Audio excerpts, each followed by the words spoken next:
What if the family member you were taught to forget returned, intent on exposing your family's darkest sin, and making your children pay for it? When a banished uncle crashes a reunion, the past erupts into a present-day reckoning. The annual Carter family reunion was always a spectacle, laughter echoing across the old estate, children darting between tables, and the smell of barbecue drifting through the summer air. For the newest generation, it was a day of games and stories. For the elders, it was a chance to reminisce and quietly judge. This year, the gathering was larger than ever, with relatives flying in from across the country. The family matriarch, Grandma Rouse, presided over it all, her sharp eyes missing nothing. But beneath the surface, old tension simmered. There were whispered arguments about inheritance, silent feuds between cousins, and a sense that the family's golden image was just a little too polished. Still, no one expected the past to come crashing through the gates, until a stranger appeared at the edge of the lawn.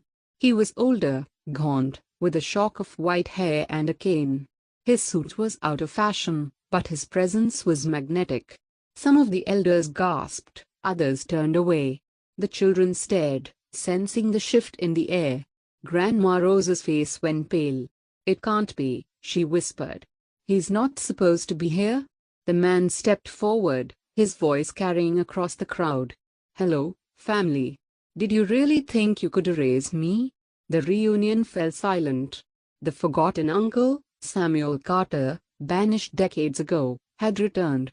Samuel's name had been scrubbed from family stories, his photos removed from the walls. The younger Carters only knew him as a cautionary tale, a black sheep who'd gone bad and was never spoken of again. But the older generation remembered the scandal, a business deal gone wrong, accusations of theft, and a bitter fight that ended with Samuel's exile. Now, Samuel stood before them, his eyes burning with purpose. "I'm not here for forgiveness," he said. "I'm here for the truth." He pulled a battered envelope from his coat and tossed it onto the table. "You all know what you did, but it's the next generation who will pay." The family erupted in confusion and fear. Some demanded he leave, others begged for mercy. Grandma Rose tried to calm the crowd, but Samuel's words had already sown chaos. The envelope sat unopened, a silent threat at the heart of the celebration. Anna, one of the youngest cousins, watched from the sidelines. She'd always felt like an outsider, never quite fitting in with the perfect Carter image. Now, she felt a strange kinship with the uncle everyone feared. She slipped away from the crowd, determined to find out what Samuel knew. As night fell, Anna found Samuel sitting alone on the porch, the envelope in his lap. She approached cautiously. "Why are you here?" she asked. Samuel looked at her, his gaze softening. "Because the truth always finds a way out, no matter how deep you bury it." He handed her the envelope. "Read it.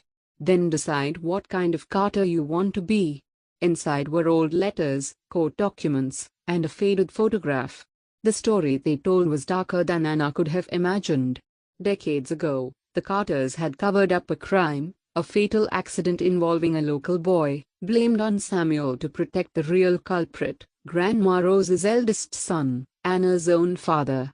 The family had paid off witnesses, destroyed evidence, and cast Samuel out as the scapegoat. Anna's hands shook as she realized the weight of the secret.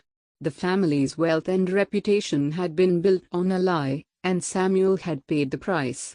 But now, he wanted the next generation to know the truth, and to face the consequences. The next morning, Samuel addressed the family.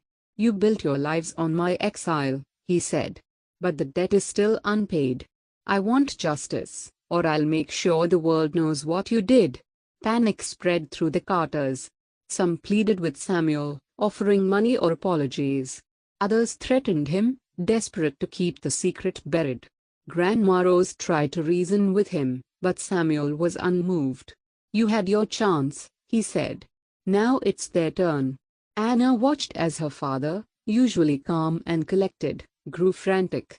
He begged Anna to stay away from Samuel, but she refused. "If we don't face this now, it will destroy us," she said. Samuel began to target the younger Carters, sending them anonymous messages, revealing pieces of the truth. He wanted them to feel the fear and shame he'd lived with for decades. Anne realized the family was unraveling, and that only the truth could save them. The Carter family split into factions. Some wanted to confess, to make amends for the past. Others insisted on silence, fearing the loss of their status and fortune. Old grudges resurfaced, and new alliances formed. The reunion became a battleground, with Samuel at the center. Anna tried to mediate, urging her cousins to listen to Samuel's story. She shared the evidence he'd given her, hoping to spark a conversation about forgiveness and accountability. But the older generation resisted, clinging to their version of events. Samuel watched with grim satisfaction as the family tore itself apart. "This is what secrets do," he told Anna. "They rot you from the inside out." Anne realized that Samuel's revenge wasn't just about punishment, it was about forcing the Carters to confront who they really were. As the days passed, the pressure mounted. Samuel threatened to go public with the evidence, contacting journalists and former police officers. The family's lawyers scrambled to contain the damage, but the story began to leak. Rumors spread through the town, and the Carters' reputation crumbled. Anna's father broke down, confessing the truth to her in tears. "I was young. I was scared. But I let Samuel take the fall. I've lived with the guilt every day." Anna forgave him, but insisted he come clean to the rest of the family. At a tense family meeting, Anna's father confessed. The room erupted in anger, grief, and relief. Some embraced him, others turned away. Samuel watched in silence, his mission nearly complete. The Carters issued a public statement, admitting their role in the cover-up. They donated money to the victim's family, and Anna's father resigned from his position in the family business. The family's fortune took a hit, but Anna felt a sense of pride. "We did the right thing," she told her cousins. "We broke the cycle."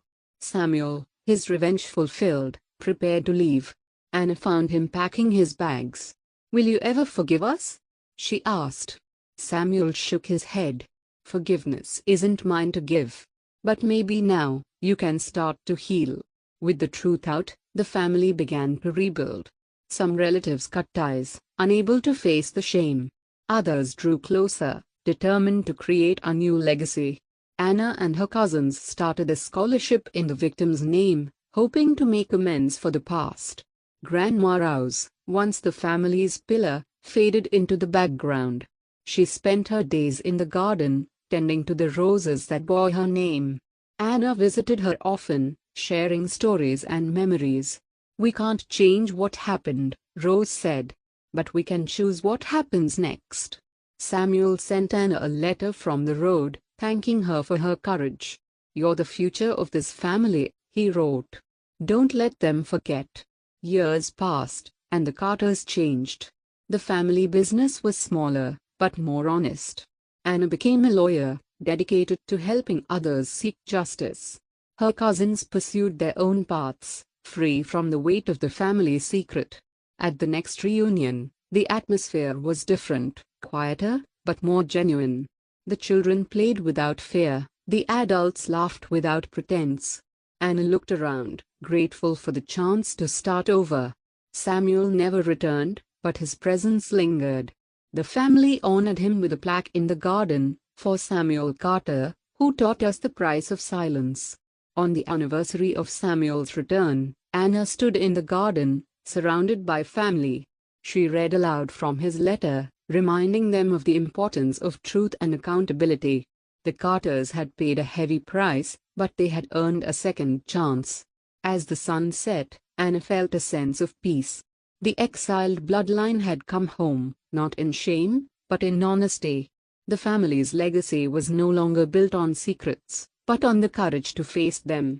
If you believe in the power of truth and breaking the cycle of family secrets, share this story with someone who needs hope. What would you do if a forgotten family member returned to expose your darkest sin? Let us know in the comments below.